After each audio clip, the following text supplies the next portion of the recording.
Good afternoon, Miss. My name is Deborah, and these are my good mates, Modena and Yohana. We will be doing a presentation for our assignment about teaching approaches in a specific context. Without further ado, we will begin now.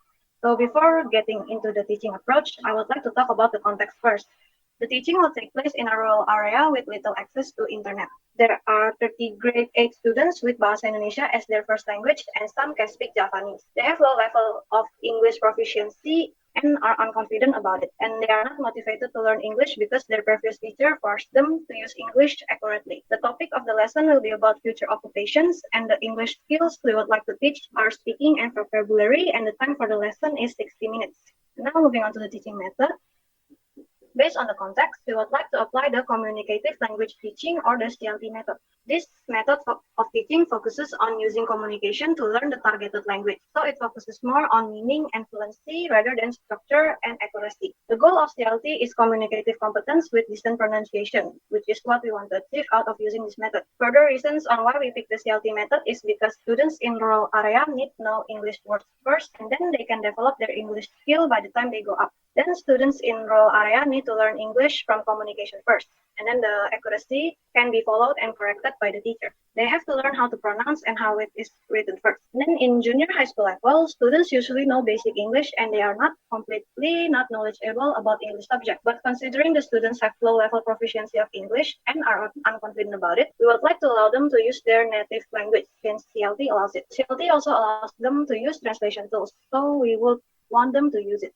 We don't want to pressure them to immediately use English because they are already unmotivated to learn English, so it's better to teach them slowly. One last reason is we think that communication is the best way to learn a language, hence we pick CLT. So next, the implementation of principle in teaching vocabulary. In teaching vocabulary, we use principle inductive. It's shown that we, as the teachers, will teach the students vocabulary indirectly. Teacher will ask them to guess the occupation in English, and the teacher will help them afterwards. And next, the implementation of principle in teaching speaking.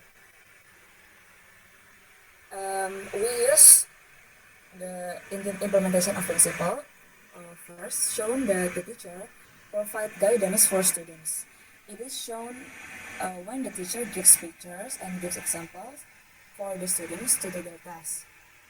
And next, teacher asks the students to discuss and make the preparation for students to present in front of the class. And next, teacher make an outline example so the students have an idea of what they want to do.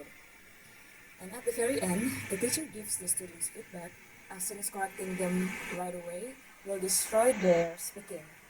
So during the speaking, teacher just stand still and revise the assessment.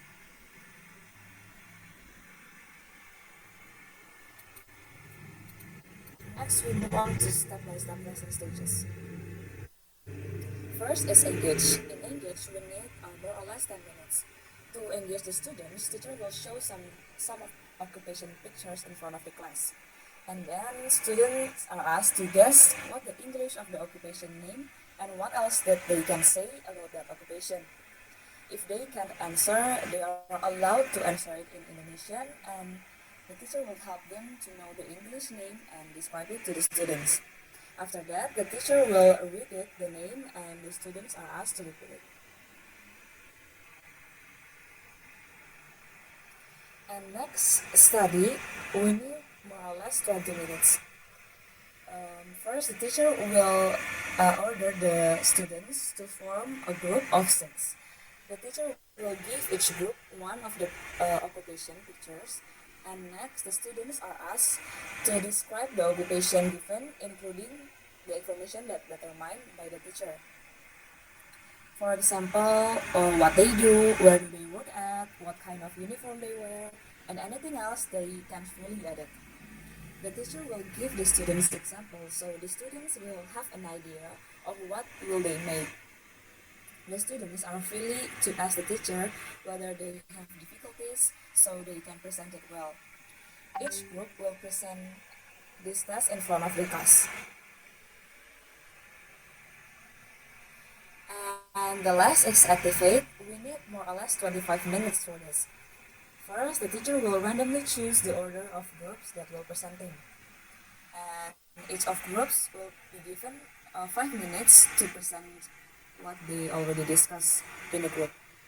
And last, after all the groups presenting, the teacher will give the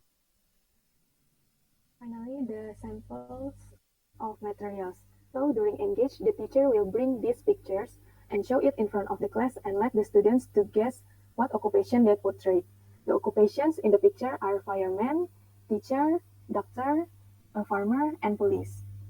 During study, these pictures are also the main objects for the teacher to enrich students' vocabularies in describing occupations.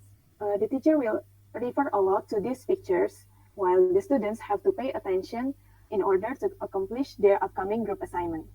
For example, the teacher will show an occupation and discuss it with the students about what are they, where do they work, what do they do, and so on.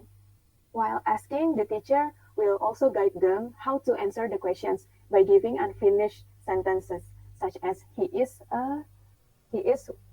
works at, and so on. During preparing presentation, each group will be distributed an occupation picture as well as this instruction in order to give them a guidance to prepare their presentation. So they can refer to this instruction as they outline for their presentation. All in all, based on the context given, communicative learning teaching is the most suitable to be applied in this classroom. The implementation of principles in teaching vocabulary is inductive, while the implementation of principles in teaching speaking is giving them guidance, preparing students' knowledge, no interruptions, and giving them feedback at the end of their performance. And the lesson stage that applied is engage, study, and activate. So that's all from us. Thank you for your time and attention.